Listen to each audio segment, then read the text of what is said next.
Sigit. Nah, jadi dengan aku Amifona Devsa Putri dan Aku Cahaya Firdausa Fitri sebagai host untuk acara podcast hari ini. nah jadi hari ini kita tuh bakal ngobrolin suatu isu yang cukup menarik nih. Nah, kayaknya kita udah sering banget lewat timeline tentang permasalahan lingkungan, khususnya di Sungai Bengawan Solo. Benar sekali jadi Firda. Nah, sekarang ini kita juga udah kedatangan tamu yang gak kalah keren ya. Kenapa mereka bintang tamu ini sangat keren tuh Anggi? Nah, karena itu walaupun mereka tuh masih muda-muda, tapi mereka udah memiliki pemikiran yang berkelanjutan untuk kepentingan di Indonesia ini pastinya. Karena juga kebetulan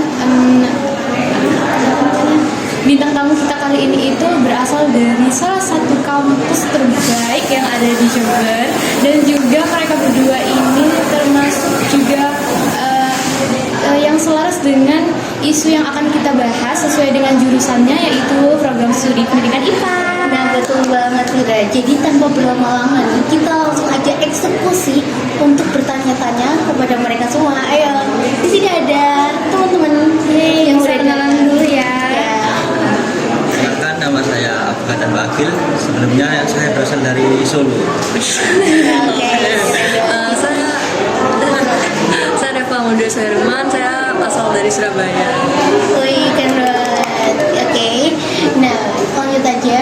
Oke, untuk pertanyaannya, untuk kalian nih, mengingat dengan permasalahan atau isu-isu yang sering terjadi Di lingkungan di apalagi permasalahan sungai dengan sekolah ini cukup memperhatikan.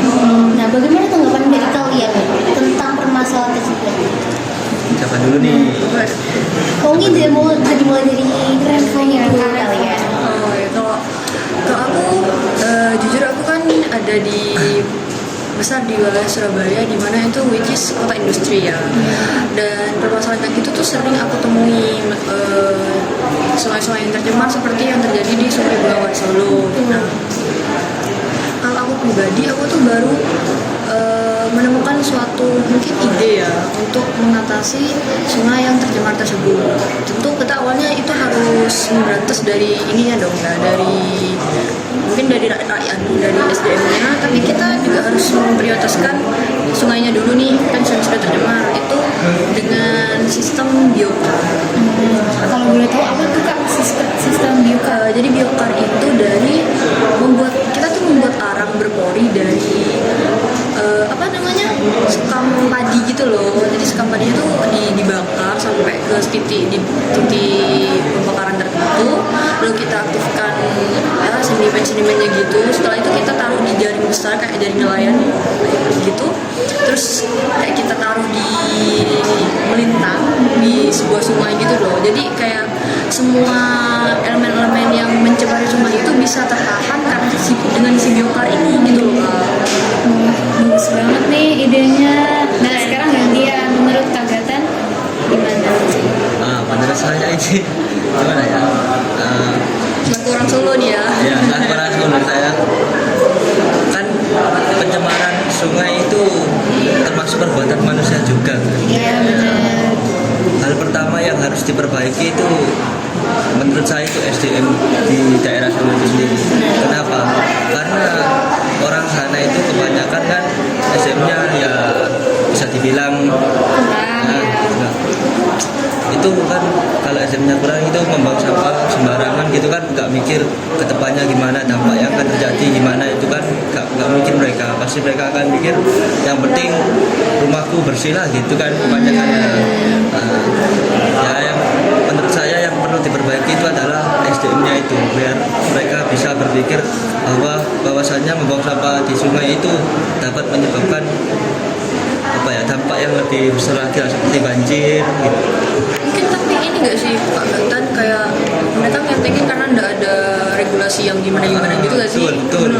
Ya. Menurut orang Solo nih kayak gimana?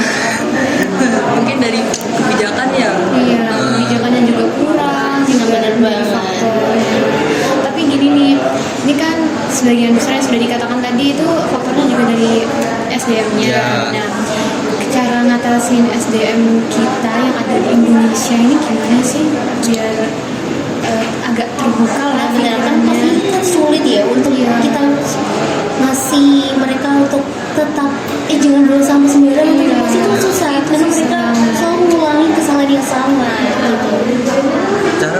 Salah satu cara menangani SDM yang under itu ya mau nggak mau pendidikannya itu harus diperbaiki di Indonesia. Mungkin juga bisa dari ini ya, kebijakan pemerintah. Kebijakan pemerintah juga bisa diperbaiki lagi.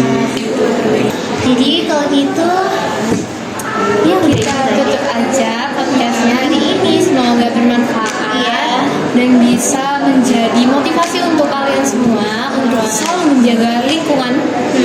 Ingat selalu lingkungan kita tuh harus tetap terjaga sampai kita